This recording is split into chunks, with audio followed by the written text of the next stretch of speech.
Um dos grandes problemas da humanidade é a questão ética. Vivemos em um mundo onde o avanço tecnológico, o desenvolvimento alcançado por este, traz grandes questões desde o ponto de vista dos princípios. O que vem a ser ética? Para que serve a ética? Existe uma ética secular e uma ética cristã? É muito interessante que esse tema, já tratado pelos mais antigos, principalmente pela filosofia grega, ainda ressoa no contexto pós-moderno. E esse tema desafia a todas as pessoas, quer desde o ponto de vista secular, quer do ponto de vista religioso. Por isso, hoje eu estarei conversando com você sobre o que é ética, para que serve a ética e o conflito existente entre essas duas linhas de pensamento. Como dissemos anteriormente, a ética nasce com o pensamento filosófico grego, na busca da própria existência, do porquê, do para quê, do quando, da finalidade de ser e de estar nesse mundo. Os primeiros pensadores trouxeram à humanidade um legado que faz com que até hoje, mesmo em tempos pós-modernos, em tempos de avançada tecnologia, nos dediquemos de forma especial a saber até onde nós podemos avançar.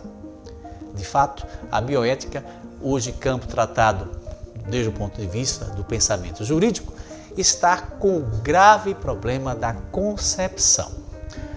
O aborto é possível? A descontinuidade da vida é, desde o ponto de vista da ética religiosa, tão aceitável como desde o ponto de vista secular?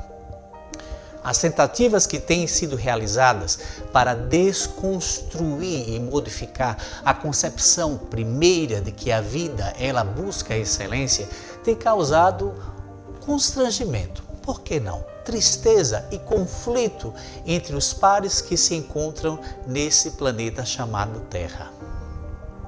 A questão é que quando se trata da vida, da existência, de sua projeção ad infinito, ad abstrato, a humanidade tem uma grande dificuldade em responder a si mesma questões que não foram resolvidas nem há 300 anos antes de Cristo, nem hoje, porque se trata de alma, se trata de espírito, se trata da abstração de um homem e de uma mulher que está em um corpo perene, mortal, e que ainda não tem, justamente por não ter acesso à eternidade, à metafísica, ao transcendental, a resposta plena. Por outro lado, a dúvida cartesiana, a dúvida que faz com que o homem avance nesse seu intento de chegar a ter o conhecimento pleno, não traz por si mesmo a resposta primeira. O que, por quê e para quê? Para isso, então, surgiram as crenças. Dizem aqueles que são da linha criacionista que a crença é a resposta do homem da caverna, do homem que diante da grandeza do universo não encontra em si mesmo a resposta plena para a sua existência nesse mundo.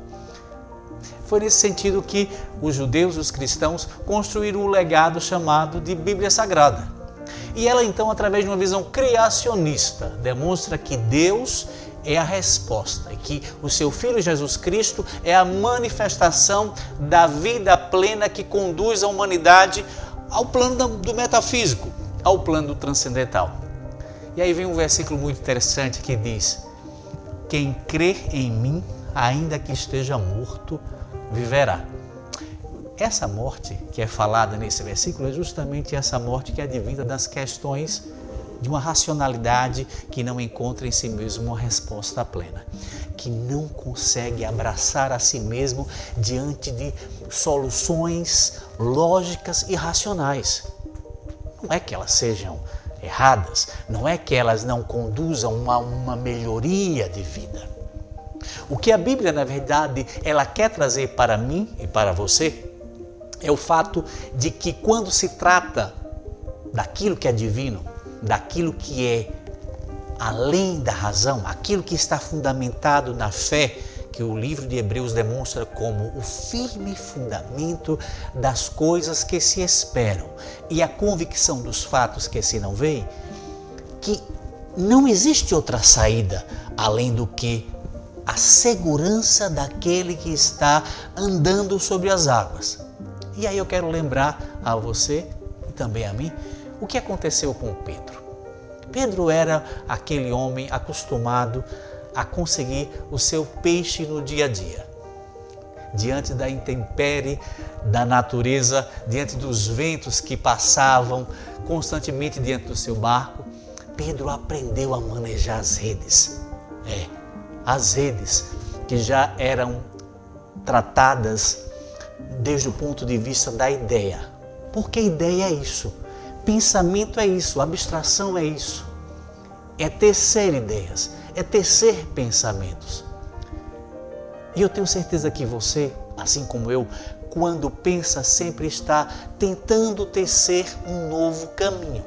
Ao que Jesus respondeu: eu sou o caminho, eu sou a verdade, eu sou a vida. E ninguém vai ao Pai a não ser por mim.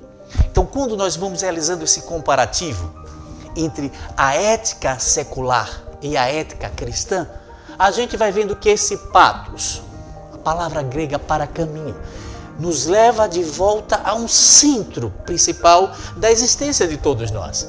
Não importa qual seja a sua crença, a questão é encontrarmos o caminho de volta para casa. A questão é voltarmos a caminhar de encontro à nossa eternidade que foi perdida na visão criacionista lá no Éden. E foi perdida na racionalidade grega a partir do momento em que nós, justamente porque nos demos conta dessa dúvida, de que estamos perdidos. Sim, estamos perdidos. Estamos perdidos apesar de nossas viagens que se tornaram tão mínimas pela utilização da aviação comercial, mas se tornaram mais mínimas ainda, porque nós podemos falar, conversar e nos vermos mutuamente pela internet a qualquer momento, pela volta ao princípio da excelência, onde Morfeu ele não se revela mais por uma pílula vermelha ou azul, mas pela esperança de que nós podemos chegar a um concerto, a um acordo de que a nossa ética, ela visa o bem da humanidade, a felicidade, o amor e a paz. E essa resposta está em Jesus Cristo.